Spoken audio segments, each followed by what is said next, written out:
Shalom shalom kuri Yesu News TV na Robert TV Show. Mugende mukoresha ya subscribe kugira ngo twamaze Yesu. Korali abatwara mucyo ya Kagugu. Kagugu Center ku isiti ari. Tuyekora imbere mu 2025 nimbo zo gushimisha Imana. Imana duhara umugisha kandi mugubwe neza aho muri mwese bazabona ka video rwose kazabashimishe. Imana muri zabaduhera umugisha mu izina rya Yesu Kristo twizera kandi twemera. Amen.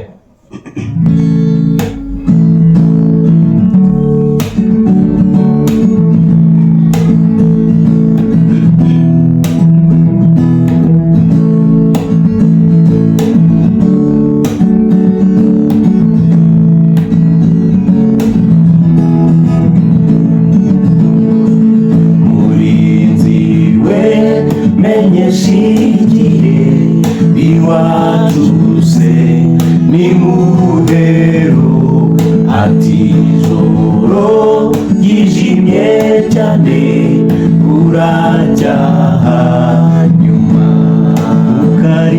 ntukarire ukomeze urorere kwiringira uzagerayo umunsi uhoraho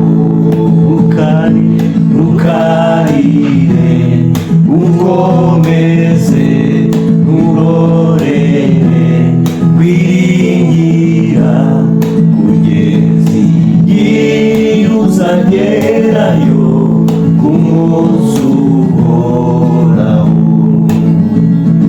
murwanyiwe mbwira nawe ansubiza yitonze ati dore urugamba ruzashira guma mu ntambara ntubabare wihangane wireke imirimo yawe tuzabona igihembo cyiza nidutabaruka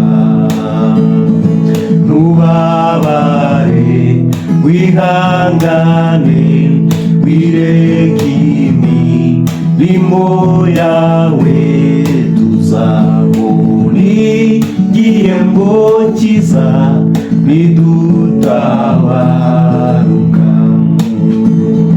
ndacyaba zibyaremwe byose binsubiza bitya biti iyi si yaciza gushira azindi horaho umenye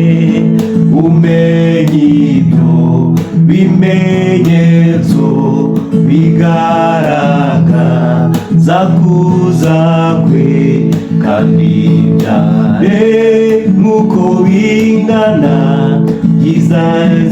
izazimana ye umenye ibyo bimenyetso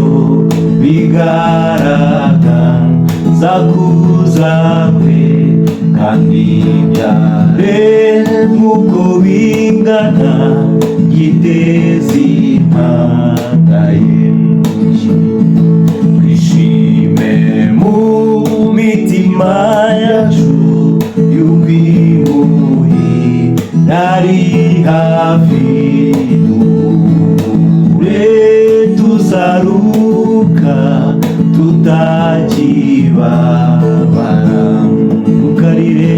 ntukarire tuzabana yo ibyago bizashiraho nituza sura y'amahoro kwa Yesu mw'ijuru ntukarire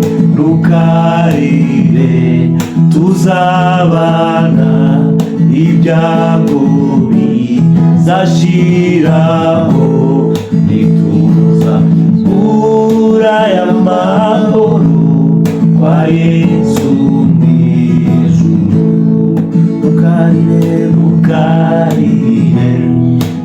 tuzabana ibyago bizashiraho ntituzabura y'amahoro kwa Yesu.